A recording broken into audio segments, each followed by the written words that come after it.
los satélites que orbitan nuestro planeta, listo, desde los satélites que orbitan nuestro planeta hasta cómo estas máquinas extraordinarias nos ayudan a entender y proteger la Tierra, ¿no? Bueno, saben que en este momento hay más de 8.000 satélites orbitando sobre nuestras cabezas. Algunos son tan grandes como un autobús o otros tan pequeños como una caja de zapatos, pero sobre todo la basura espacial, que ahorita es un problema, pues es súper, súper diminuta y más adelante platicaremos de ello. Todos ellos, cada segundo, están capturando básicamente información crítica sobre nuestro planeta, ¿no? Imaginen esto, un agricultor quiere saber por qué su cultivo se está muriendo. En lugar de esperar semanas para hacer un muestreo de campo, pues básicamente el satélite le entrega 48 horas, en 48 horas un mapa de temperatura y humedad de su terreno con precisión, todo esto de metros, ¿no? O piensen justo los meteorólogos que días antes de que llegue un huracán tienen que conocer su trayectoria exacta. Los satélites pues les permiten predecir con muchísima precisión dónde va a impactar y con qué intensidad. Y básicamente, pues esto no es ciencia ficción, no es una película, es lo que sucede gracias a toda la observación desde el espacio. Bueno, básicamente el objetivo de la charla es cómo funcionan los satélites, qué tecnología utilizan para ver, observar nuestro planeta y básicamente cómo es que se aplica esto en la agricultura, clima, gestión de desastres. Sí. Ah, ok. Y bueno, durante la charla hay un pequeño espacio al final para las preguntas, pero también cuando llegamos a los casos reales, pues igual quiero que piensen dónde está dónde en su comunidad podría ser útil esa tecnología, ¿no? Bueno, la siguiente plantilla, pues básicamente, ¿qué son los satélites de observación? No todos los satélites tienen el mismo objetivo, no todos tienen la misma tarea. Sin embargo, un satélite de observación es un vehículo especial equipado con sensores especializados que orbita la Tierra y captura la información sobre nuestro planeta sin necesidad de entrar en contacto con el suelo. Piénsenlo así, es básicamente una cámara muy sofisticada flotando en el espacio y toma fotos alrededor de la Tierra, ¿no? 24/7 y cada segundo durante todo el año. Y bueno, en general, pues las tres características clave son el primero, la órbita, ¿no? Los satélites orbitan entre 400 y 36.000 kilómetros de altitud. Esto es importante porque define su velocidad y lo que pueden ver. En este caso, pues existen tres órbitas, ¿no? Que es la LEO, Low Earth Orbit, que está de 4.000 a 2.000 kilómetros, más o menos, 400 a 2.000 kilómetros. Y pues básicamente aquí los satélites están más rápidos, son más rápidos debido a que la Estación Espacial Internacional orbita justo en esta órbita. Y les toma aproximadamente 1 hora y media dar la vuelta completamente a la Tierra. La siguiente órbita es la MEO, que es Medium Earth Orbit, y esta pues está de 2.000 a 35.700 kilómetros aproximadamente. Y pues aquí es donde está el GPS, está básicamente todo el área de la observación, bueno, observación más ligado a la navegación, ¿no? Y la siguiente órbita es la Stationary Orbit, que básicamente pues estas son 36.000 kilómetros y aquí orbitan exactamente sobre el Ecuador. Esto a la misma velocidad de la rotación de la Tierra. Eso siempre, cuando ustedes ven el cielo, a veces, pues no todo lo que llamamos son estrellas, ¿no? A veces justo son satélites. Y si los ven en el mismo lugar, es justo un satélite porque siempre están en el mismo punto, ¿me explico? Bueno, la resolución es básicamente la capacidad de ver detalles pequeños. Algunos satélites, como Sentinel-2, por ejemplo, pueden ver detalles de 10 metros. Otros, como Planet Labs, ven desde 3 metros. Algunos satélites comerciales ven hasta 5 metros. Y piensen en ello o en esta parte de la resolución como el zoom de la cámara, ¿no? Mientras más alta la órbita, peor la resolución. Pero si orbita abajo, ve detalles increíbles, pero solo desde un área en específico y muy pequeño. Y ahora el espectro. Aquí viene lo realmente fascinante de todo esto, porque nuestros ojos solo ven la luz visible, es decir, el RGB, ¿no? El rojo, el verde y el azul. pero los satélites ven mucho más, o sea, pueden ver mucho más. Por ejemplo, ellos pueden ver luz infrarroja cercana, que esto es una aplicación sería que refleja la vegetación viva.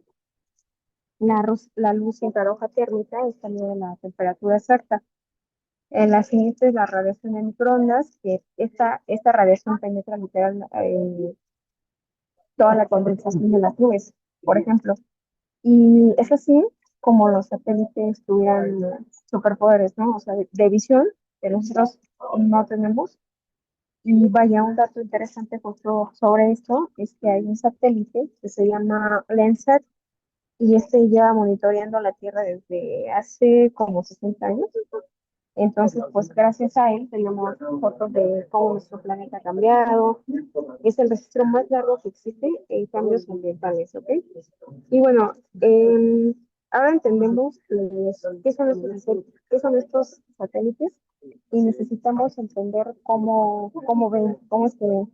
Y eso nos lleva a algo mucho más fascinante, que es la imagenología multiespectral. Básicamente, la imagen es como un estudio, imagínense que es un estudio de muchísimas imágenes a la vez, pero trabaja con diferentes ondas y bandas de luz. Es decir, trabaja con infrarrojo cercano, con infrarrojo térmico, los infrarrojos térmica y el RGB. Entonces, básicamente ellos pueden ver todos los colores. No sé si alguna vez han visto imágenes de la Tierra, ¿no? Por ejemplo, cuando ahorita fueron Artemis, se tomaron una que otra foto. Sin embargo, hay algo que sucede ahí. Cuando se toman las fotos del espacio, los colores que vemos no son los colores reales. ¿A qué voy con esto? No es que no exista un color como tal en específico, o si nosotros, por ejemplo, vemos una supernova morada y la imagen sale verde, es porque justamente esa imagen, digamos que tiene diferentes capas. Entonces, las capas no es que distorsionen la luz, ni mucho menos el color, ¿no?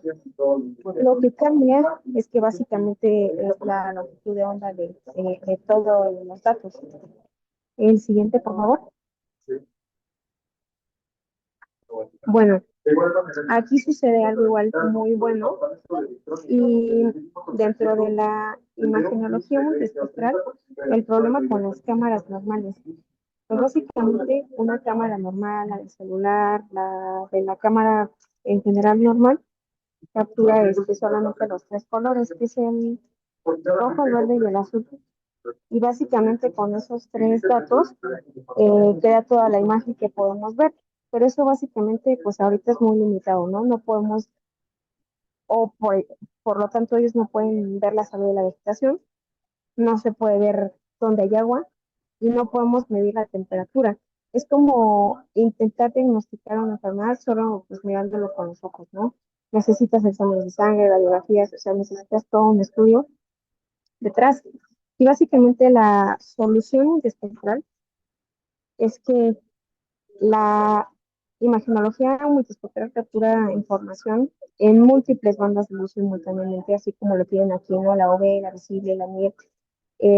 Imaginen esto, en lugar de una cámara, el satélite tiene 10 cámaras especializadas. O sea, una cámara puede hacer en realidad pues mucho, pero imagínense en 10 que ya están especializadas. Cada una de un aspecto diferente de la Tierra. Por ejemplo, la visible, que es la RGB, ¿no? Que básicamente es lo que nosotros podemos ver, repito, rojo, verde, azul, y pues una fotografía normal en blanco y negro a color, ¿no? Esto sirve para qué? Para ver ciudades, caminos, aguas superficiales, nubes, y el infrarrojo cercano, que es el mío, pues esto puede ver la vegetación viva. Refleja mucho infrarrojo cercano, pero el suelo seco, en el suelo seco casi no refleja nada. Necesita estar húmedo para que sea visible esta vegetación. Y básicamente con esta información sirve para detectar qué está verde, qué está muerto y qué está enfermo. Y es la base de un índice NDVI, de que hablaremos después. Después sigue el infrarrojo de onda corta, que es la azul, que está en color amarillo. Este penetra básicamente la bruma y mide el agua de las plantas. La bruma básicamente es un término medio, perdón, entre neblina y niebla. ¿Ok? No, no es lo mismo. Este sirve para justo, ¿no? Detectar la humedad, estreses hídricos, tipos de ropa incluso. Eso es súper, un tema igual muy bueno. Ahora viene la infrarrojo térmico, que es la color rojo. Esta mide la temperatura real del objeto. Es básicamente pues una cámara térmica, perdón. Pero también, además de eso, pues cuando pensamos en calor, pensamos en fuego, ¿no? Entonces sirve súper bien para detectar fuego, detectar cuerpos de agua fría, identificar focos de infección y el poder básicamente combinar todas estas bandas que vemos, o sea, todos los colores que se ven en la pantalla, el morado, la visible, el azul, la NIR, pues cuando combinamos todas estas bandas de forma muy inteligente, podemos extraer información que es invisible a simple vista para nosotros por ahora. Y si combinan, por ejemplo, el NIR menos el RGB y ahora la- y a eso hacen una resta, ¿no? Entonces no es como que restas como tal la NIR de la red, o sea, se restan los datos por píxel de cada foto. Con restar me refiero a que uno gana datos y el otro pierde datos. No es lo mismo, ¿ok?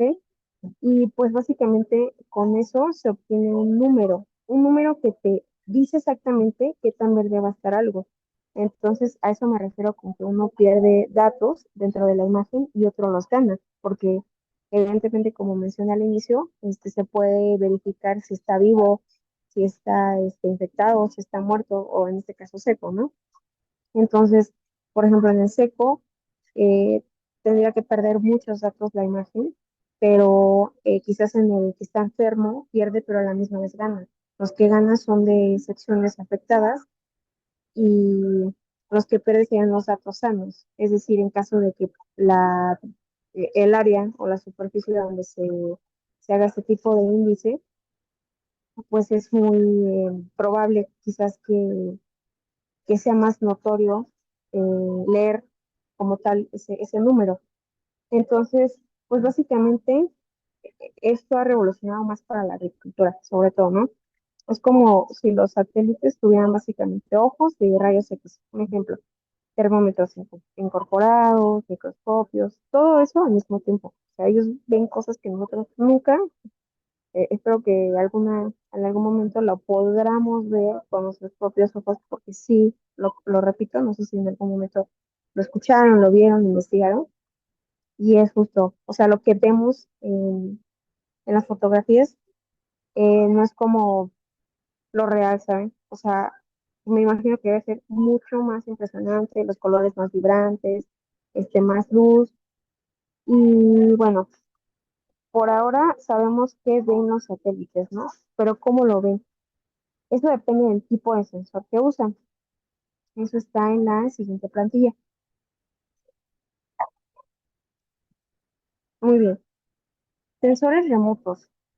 Pues básicamente una definición formal de los sensores remotos es que un sensor remoto es un instrumento que detecta radiación electromagnética sin hacer contacto físico con el objeto. Y la palabra clave es remoto. No necesita tocar, solo necesita estar flotando en el espacio. Sin embargo, el hecho de que siga flotando en el espacio tiene que detectar las ondas que salen del objeto. Es decir, justo aquí como la imagen que tenemos, la animación pues fue como el ejemplo más grande que pude realizar para que ustedes puedan observarlo. Cuando detectan las ondas que salen del objeto, básicamente eh, esa definición de, de los sensores en cuanto a la información, pues básicamente hacen que los datos vayan a flotar en el espacio de alguna manera. Dos tipos fundamentales de esto, pues son los sensores pasivos. 90% de los que existen son pasivos. Los pasivos son como cámaras de seguridad. Esperan a que el sol brille y capturan la luz reflejada. Los ejemplos, ¿no? El Landsat, ese, pues Por ejemplo, el caballo de batalla de la observación terrestre, ese pues así se le llama, ¿no?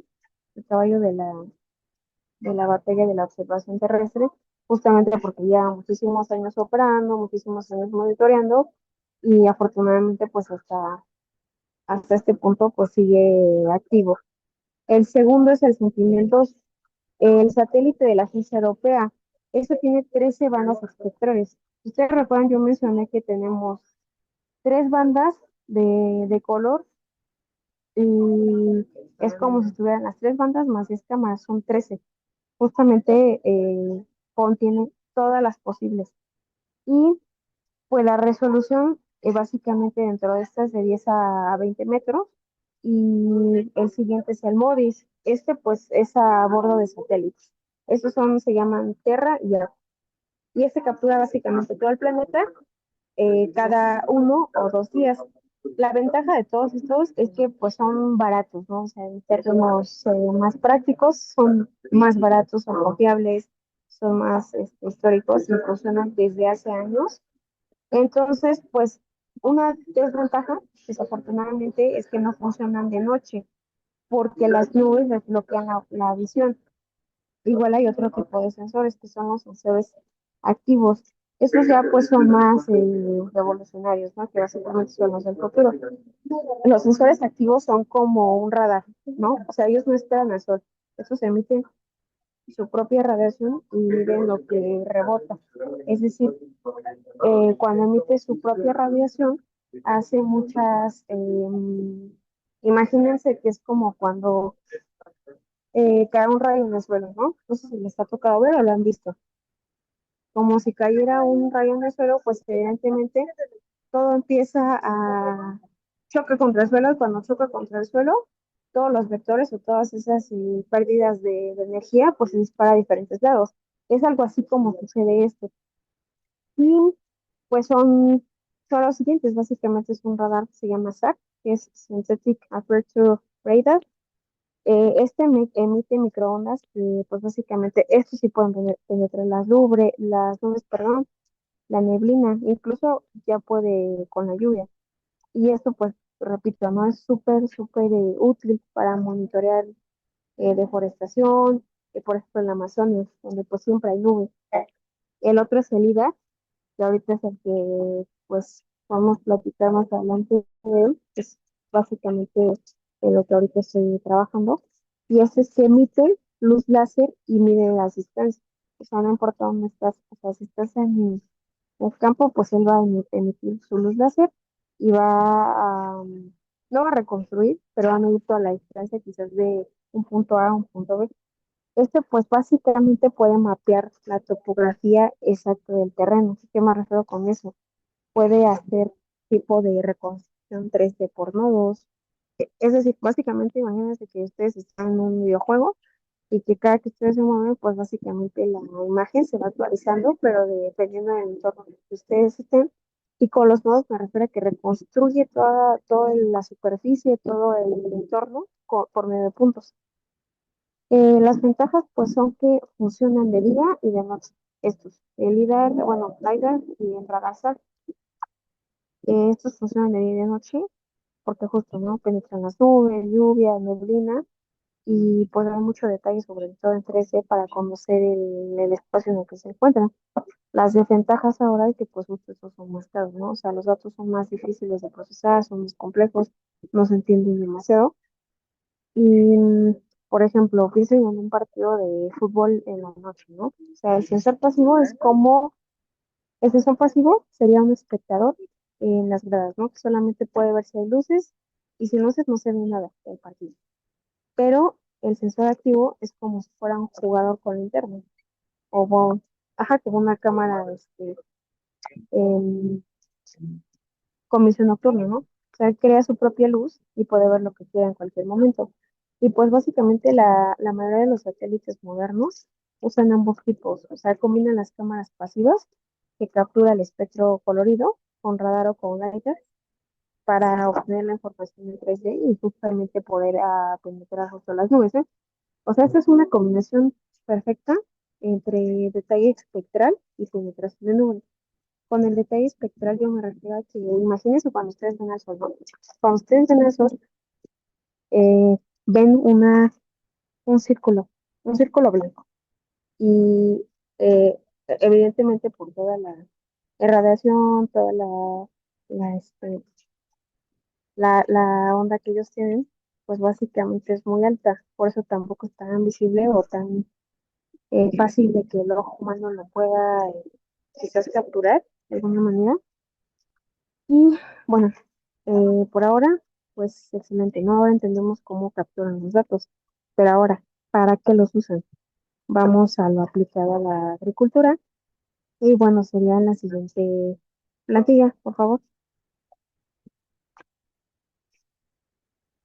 A ver, pues aquí básicamente es un proyecto más enfocado a el problema del agricultor tradicional, ¿no? O sea, imagínense que ustedes son agricultores y que tienen quizás 100 hectáreas de maíz, ¿no? Y algunos sectores ven que el maíz se ve amarillo, que se ve débil, que se ve muerto, y pregunten preguntas que no pueden responder sin satélites, ¿no? Por ejemplo, ¿cuánta agua tiene esa parte del terreno? Si hay plagas, si no hay plagas, dónde si las hay, dónde no las hay, dónde exactamente si hay, que sería el escenario más bueno, ¿no? Si deben regar toda la parcela o solamente una parte, este, cuál va a ser el rendimiento quizás de la cosecha. Y pues básicamente la respuesta tradicional a este problema es que caminan por el terreno. Esto pues básicamente tarda días, ¿no? En hacer eso. Toman sus muestras, eso tarda más semanas. Y piden los análisis en el laboratorio, eso tarda más semanas, o sea, básicamente 2, 3, 4 meses quizás. Em, pero cuando sabían que estaba mal, era demasiado tarde, porque justo, imagínense, esperar a 2 meses a tus resultados era una pérdida completa de cultivo, ¿no? Y básicamente, pues este cultivo ya estaba muerto, la plaga se había propagado ya en ese momento a casi todo el terreno, ¿no? Entonces, la solución fue agregar estos satélites más los índices espectrales. Cuando se agregó los índices espectrales, pues básicamente hoy el agricultor hace esto, solicita una imagen multiespectral. Para esto, pues no es tan caro, son de $5 a $50, dependiendo del terreno. En este caso, si ustedes quisieran resultados sean buenos o malos, están ahí. Y recibe un mapa que le muestra exactamente dónde está el estrés hídrico, exactamente dónde hay actividades de plagas, porque las plagas van a cambiar del espectro de las plantas y exactamente quizás cuál sea el rendimiento por la zona, ¿no? Entonces, repito, todo esto pues se hace en 2, 5 días y no, ya no en semanas. Y las 4 aplicaciones más importantes son el primero, la detección del estrés hídrico y nutricional. Las plantas que tienen falta de agua o nutrientes reflejan menos infrarrojo cercano. Es decir, si las plantas no tienen un verde lo suficientemente acercados a, a datos que están más cercanos al infrarrojo cercano, la imagen, en lugar de verse, por ejemplo, una foto verde más, ay, ya cambiaron la presentación, es la otra, es la anterior, todavía no cambió. Ah, sí, ya lo vi. Pues en general, Con su dueñita.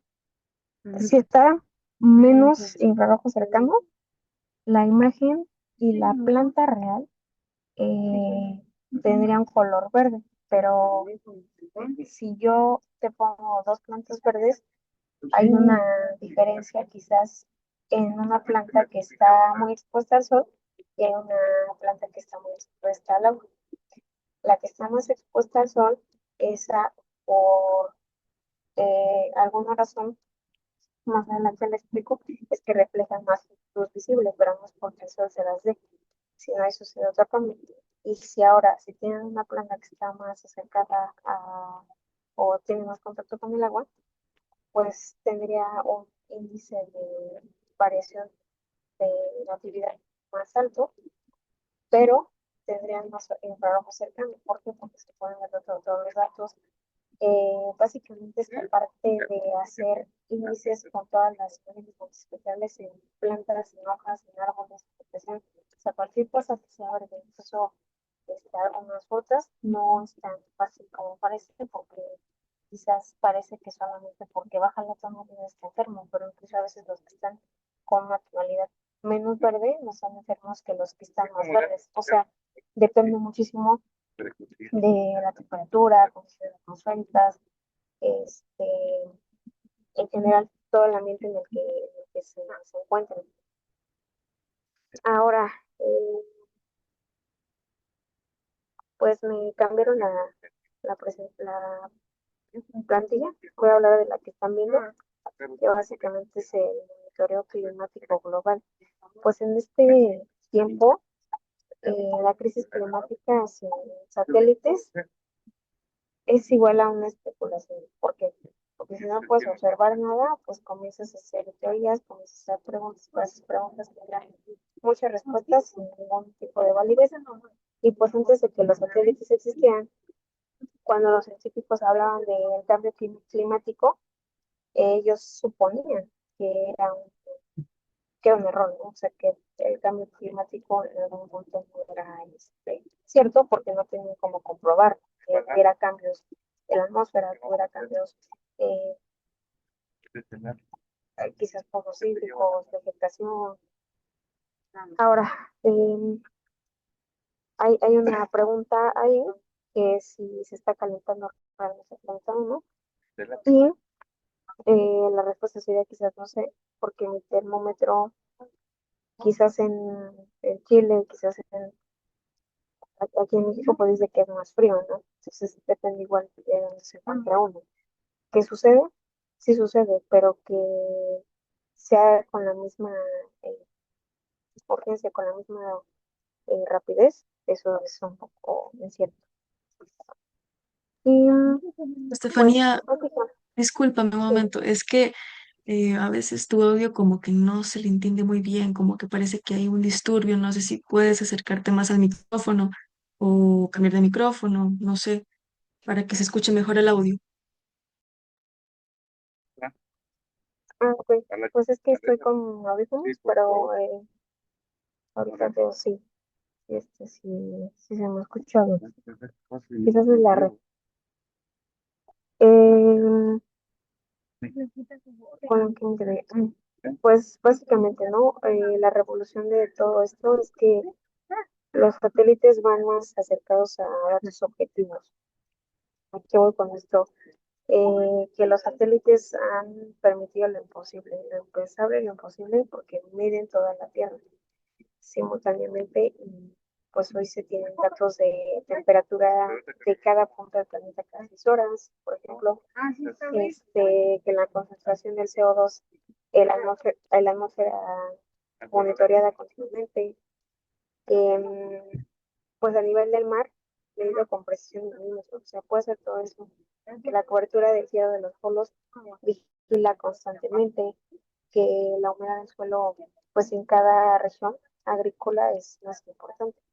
Entonces, los parámetros clave de los satélites que monitorean son uno de ellos, que es de los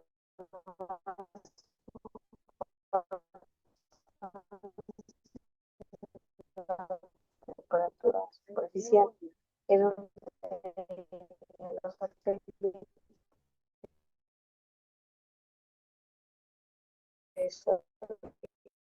Mira, ¿qué te parece si damos un break tal vez de 3 minutos, arreglas tu situación con el audio y ya regresamos? satélites, los datos obtenidos, ¿no? Pues en general, básicamente, estos son súper indispensables, son máquinas básicamente que son y realizan lo impensable y lo imposible, que es las mediciones de toda la Tierra simultáneamente y pues en general los parámetros de clave que los satélites monitorean, perdón, pues son estos, ¿no? La temperatura superficial, la cobertura de nubes y ciclos de agua, lo repito por si esto se entendió muy bien por parte de mi audio. El tercero era el nivel del mar, ¿no? Me quedé creo que ahí. Y esto pues se mide a través de altímetros en los satélites. Medimos el nivel del mar con precisión de 2 centímetros y pues se detecta que el nivel sube de 3,4 milímetros más o menos por año. Eso antes, por ejemplo, no se sabía y ahora pues afortunadamente ya se sabe porque la diferencia es de, ¿qué será? Bueno, de forma anual son, sí, será como 3, sí, como 4 milímetros más o menos de diferencia, no de mes, serían 3,4, ajá, serían como 0,7 milímetros por mes que está cambiando este dato. Y pues otro punto que igual es la concentración de gases, ¿no? O sea, los satélites, hay uno que se llama TROMOPI, estos miden concentraciones de CO2, bueno, por ejemplo, metano, dióxido de carbono, ozono, dióxido de nitrógeno. Y pueden ver exactamente de dónde vienen estas emisiones. Por ejemplo, si una refinería está contaminando, se ve en tiempo real en en ese punto, ¿no? Otro punto, pues igual es la humedad del suelo, ¿no? Este es esencial, siempre va a ser esencial la humedad en el suelo porque eso nos ayuda a predecir sequías. Hay un método y un término que se utiliza para medir la humedad del suelo en todo el planeta, se llama SMAP. Si mal no recuerdo, las siglas eran Soil Moisture Active Acid y el impacto del monitoreo igual por satélite, ¿no? O sea, si no tenemos satélites, realmente, sobre todo el gobierno, tendría que esperar a que pasara una sequía para reaccionar, ¿no? Para actuar, que es algo que espero que no estemos muy alejados. Por ejemplo, pues justo, ¿no? Las pérdidas de vida, las cosechas perdidas, las crisis, y ya con satélites pues sabemos de una sequía de 3 a 6 meses antes de que afecte justamente para cubrir todo ese tipo de riesgos, ¿no?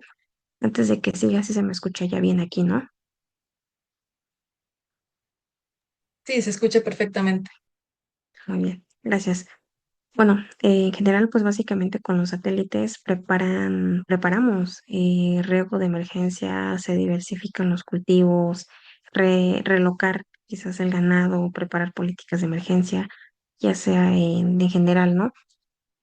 Y pues el dato más impactante que por lo menos yo se los comparto desde mi investigación, por decirlo así, es que hemos visto claramente que pues hace 30, 40, casi 50 años, pues afortunadamente hemos podido ver a través de imágenes satelitales el hielo del Ártico, ¿no?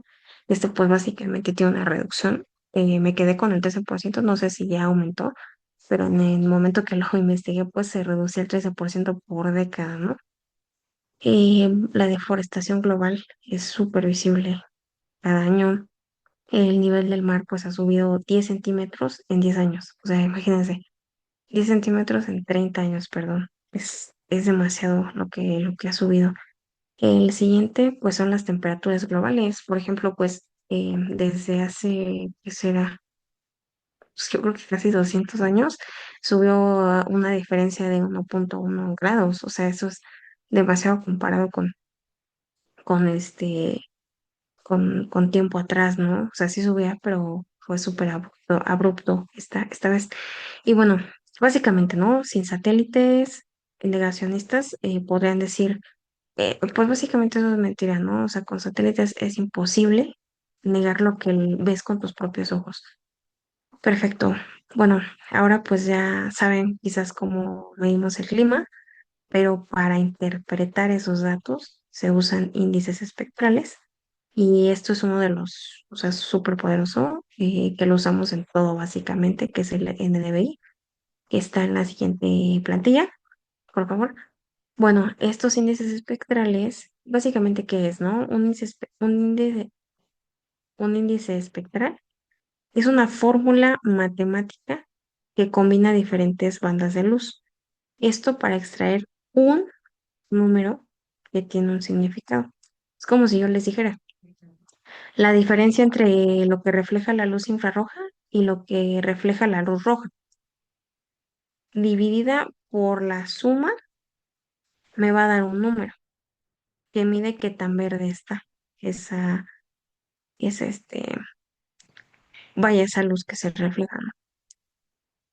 Básicamente, ah, la cosa más poderosa para poder medir este tipo de reflexión, bueno, de reflejación, de alguna manera, de la luz, se llama NVDI, que por sus siglas es Difference Vegetation Index. Básicamente, la fórmula, así, está en la plantilla, donde nos dice que el VI, perdón, es igual a la resta del NIB menos la red.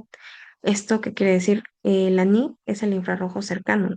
Esto, recuerden que es lo que refleja la vegetación viva y el red es la luz roja, lo que refleja cualquier cosa, cualquier cosa. O sea, cuando digo cualquier cosa es, no da igual si tiene luz o si no tiene luz, si tiene ondas bajas o ondas altas, si está en una órbita baja o si está en una órbita media o una órbita alta. Va a haber lo que sea. Y básicamente el resultado es un número que siempre está entre el -1 y el +1. ¿Qué significa cada número, no? Por ejemplo, si está entre el 1.0, bueno, en este caso sería negativo, ¿no? Si está en el -1.0 a 0.1, aquí está una reglita, ¿no?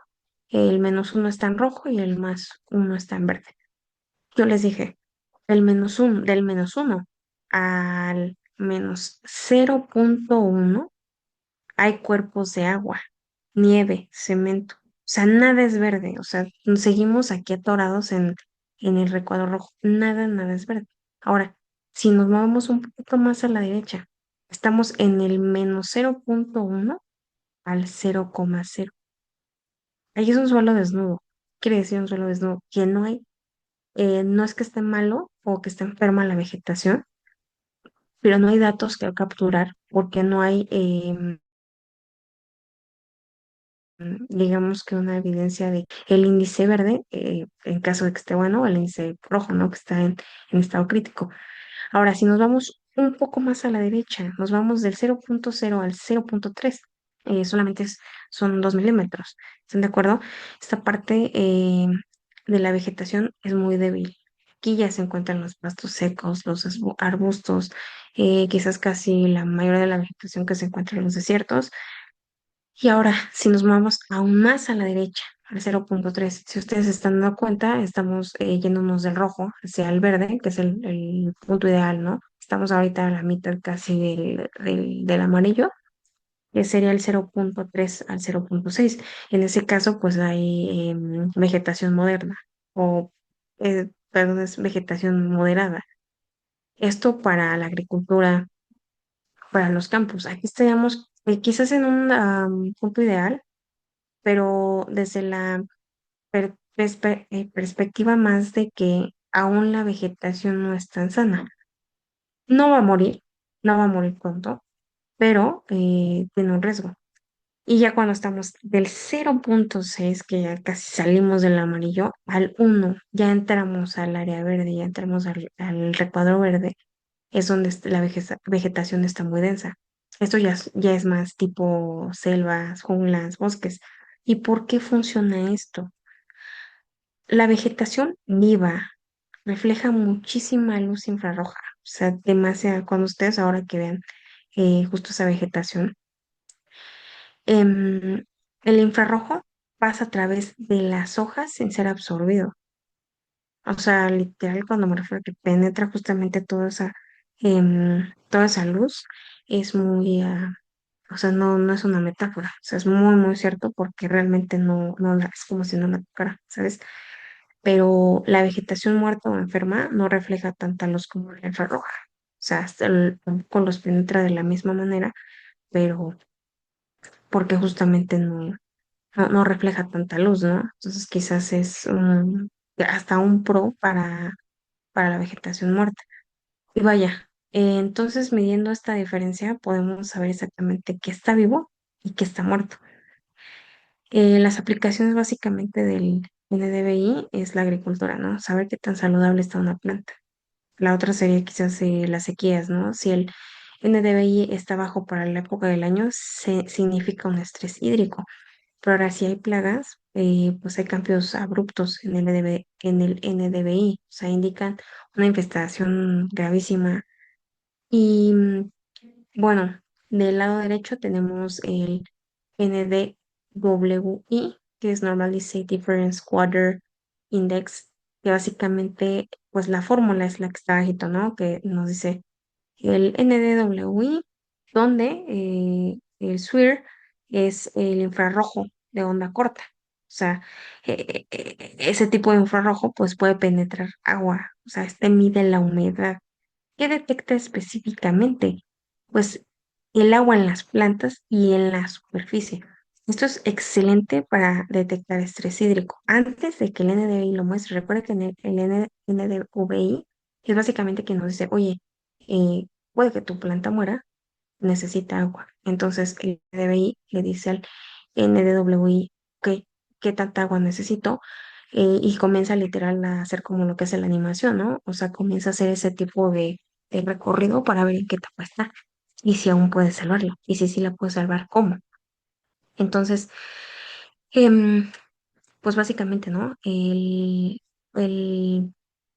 este, el detectar este estrés hídrico es básicamente monitorear cuerpos de agua.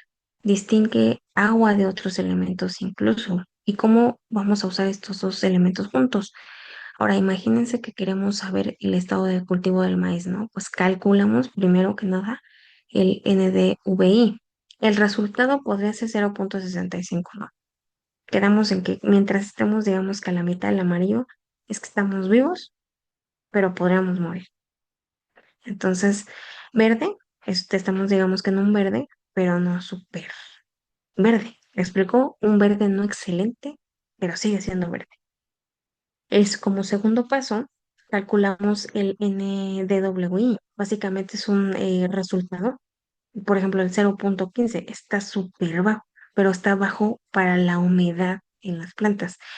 Recuerden que entre más seca, menos infrarrojo cercano tiene nuestra planta y en general, ¿eh? O sea, me refiero, cuando digo planta, me refiero a hoja, vegetación, árboles, arbustos. Y ahora, si combinamos estas dos herramientas, estos dos índices, el maíz está vivo.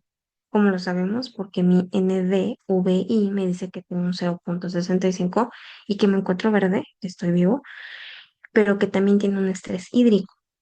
Entonces, por ejemplo, cuando hay un estrés, perdón, un índice de estar entre la vida y la muerte es de 0,65, pues nos indica que su estrés hídrico debería de ser igual alto, pero debería de ser alto igual en el rango del -1 al +1. ¿Ok? Recuerden, siempre, o sea, es la escala que siempre va a manejar este tipo de índices, pero hay un dato de riesgos urgentes, por ejemplo.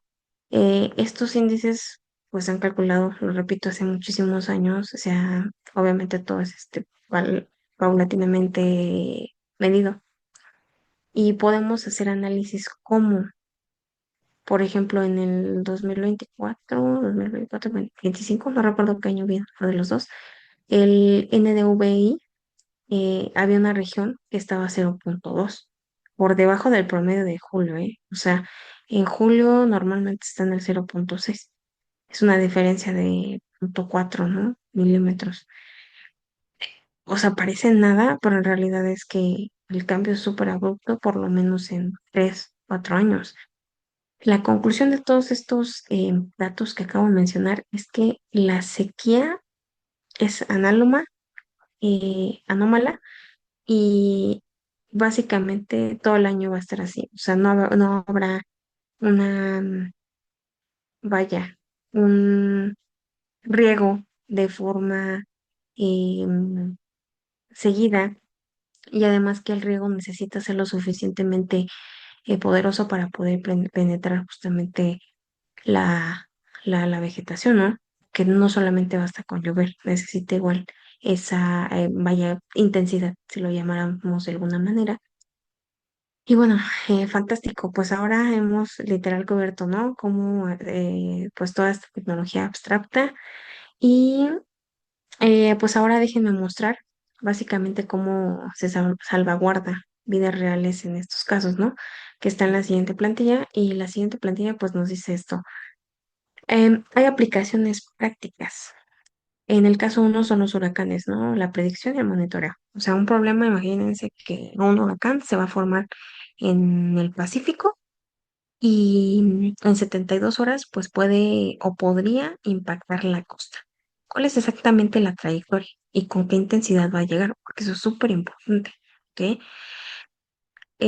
La solución antigua, recuerden que tenemos todavía material de hace años ahí arriba, y es que busquen, los investigadores literal vayan en buques de investigación en el océano y que pues hagan ahí todo todo su trabajo, ¿no? Pero además eso es súper caro y además es súper peligroso también, aunque no lo parezca. Y otro es aviones de reconocimiento. Es carísimo eso. Entonces realmente no todos pues tienen la oportunidad quizás de hacer eso. Y la otra son estaciones meteorológicas costeras. Y aquí en este caso, pues, pues hay más predicciones imprecisas. O sea, hay un error grandísimo de más o menos 150 kilómetros.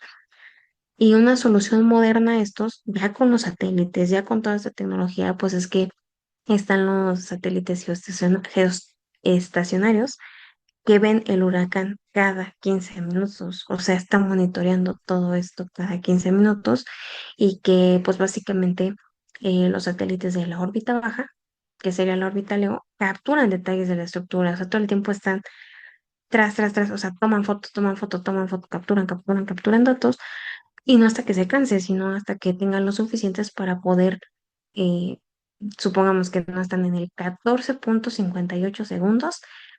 Listo, tenemos, no sé, 4.000 datos. Todo de fotogrametría, ¿eh? Y ya llega el minuto 15, empieza un conteo de nuevos datos. Entonces sí se trabaja demasiada imagen, pero pues la solución moderna es súper buena porque los algoritmos ya te predicen, o sea, el error baja como a 20%, 20 kilómetros, perdón. O sea, es una diferencia de vidas, porque en estos casos hablamos de vidas, ¿ok? Y en un caso real, básicamente, por ejemplo, fue el huracán Milton, ¿no? Que fue acá, fue en Florida, este huracán, y gracias a las imágenes satelitales evacuaron casi 5 millones de personas. O sea, fue demasiado, cerraron los puertos, los aeropuertos con muchísimo tiempo de anticipación, y las autoridades ya sabían qué hacer, ¿no? Y dónde iba a impactar, sobre todo para justo brindar mayor seguridad a la vida. Sin satélites, probablemente pues los hubiera tomado por sorpresa a cientos de miles, y quizás aquí suena un poco contradictorio porque a veces este tipo de catástrofes llegan y dicen, bueno, no hay nadie que los detecte, no hay nadie que los pueda evitar. No es que no haya alguien que los pueda evitar, sino que básicamente lo que yo mencionaba es que se tardan los datos de 2 a 3 días, ¿no?